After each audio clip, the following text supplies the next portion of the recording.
tema del día de hoy va a ser el proceso de cambio en la organización, así como las estrategias a implementar para la resistencia al cambio.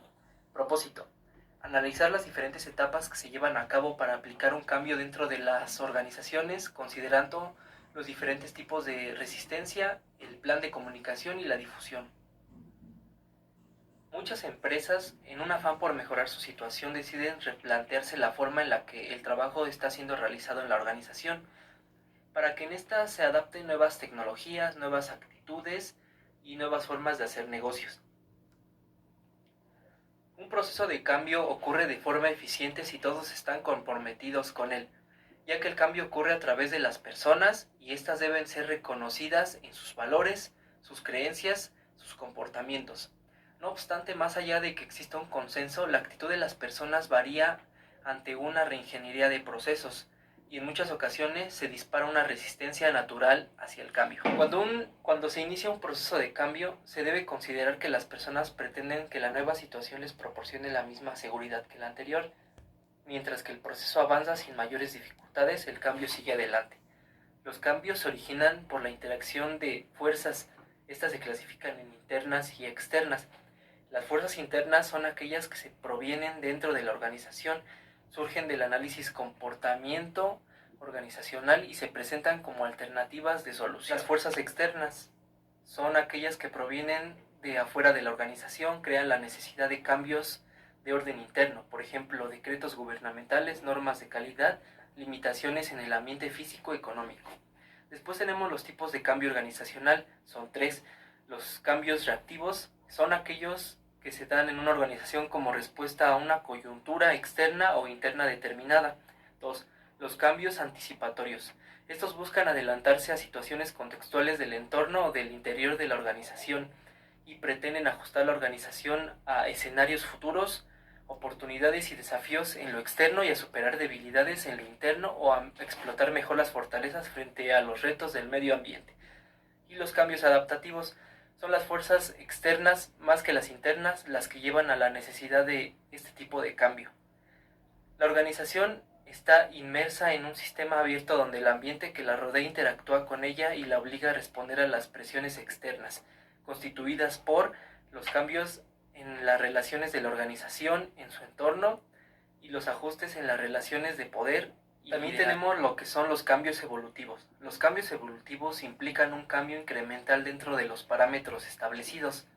Sirven para mantener y reactivar el ciclo de un producto, pero no para la innovación o cambio de un programa o paradigma. Los cambios revolucionarios. Estos constan en la modificación sustancial y discontinua de la forma, estructura y naturaleza de la organización, más que por adaptaciones progresivas o perfeccionistas. Estos incluyen la introducción de un gran cambio a escala, implicando cambios importantes en los procesos tecnológicos, en la estructura de la organización o en la conducta y habilidades de todos los empleados.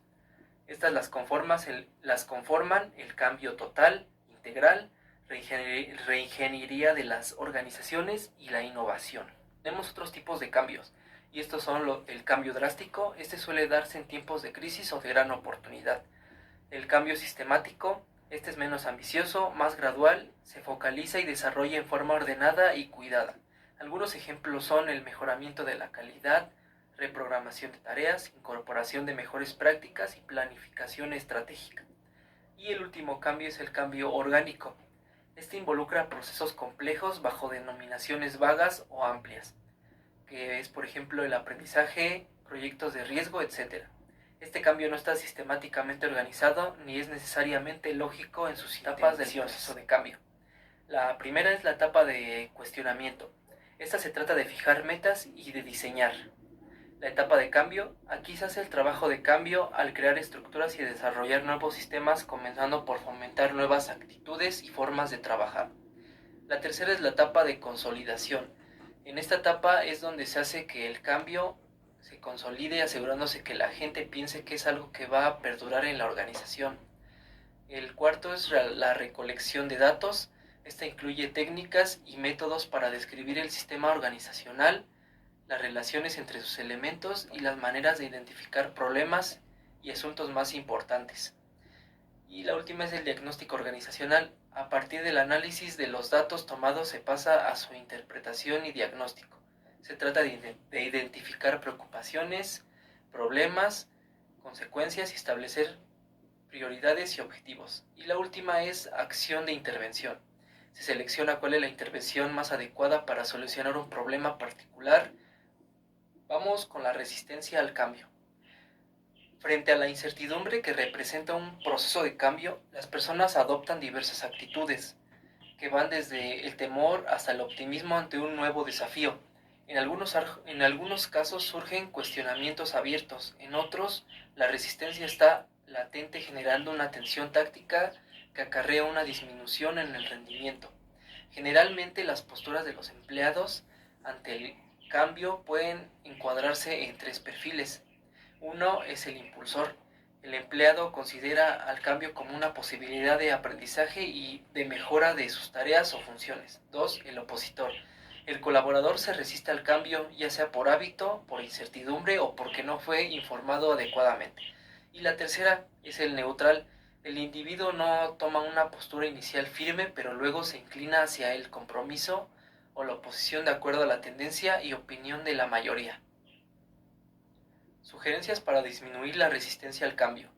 Para acometer un proceso de cambio se debe estar seguro de que la organización puede absorber los cambios y que el recurso humano está capacitado para comprender la importancia de este, para que se comprometa con él y desempeñe un buen cambio para la organización.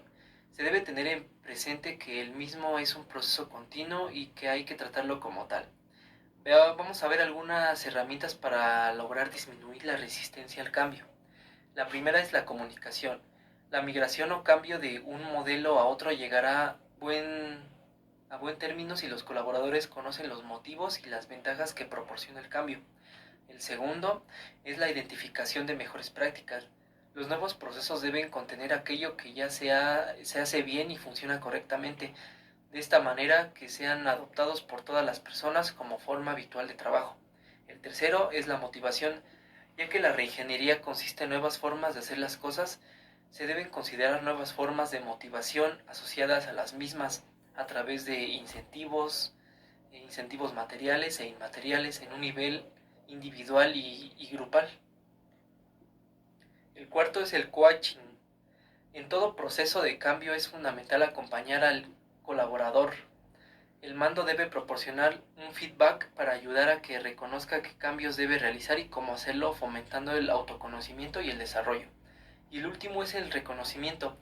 A medida que las personas asumen su nuevo rol y desarrollan el trabajo de acuerdo a los procesos definidos, es importante comunicar los logros, reconocer los esfuerzos realizados y celebrar los resultados.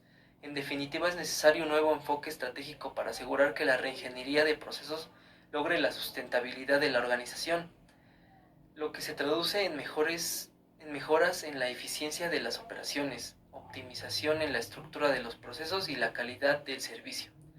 La clave es entender la forma en que las personas se adaptan al cambio para realizar las acciones precisas para impulsarlo.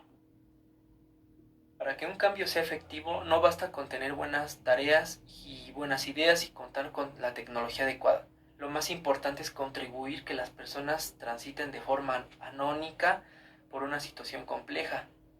Las condiciones actuales han determinado que existe una vinculación recíproca entre la cultura organizacional, el cambio y el impacto de la tecnología en la gerencia de recursos humanos, lo que genera desafíos permanentes en los retos que debe enfrentar toda organización.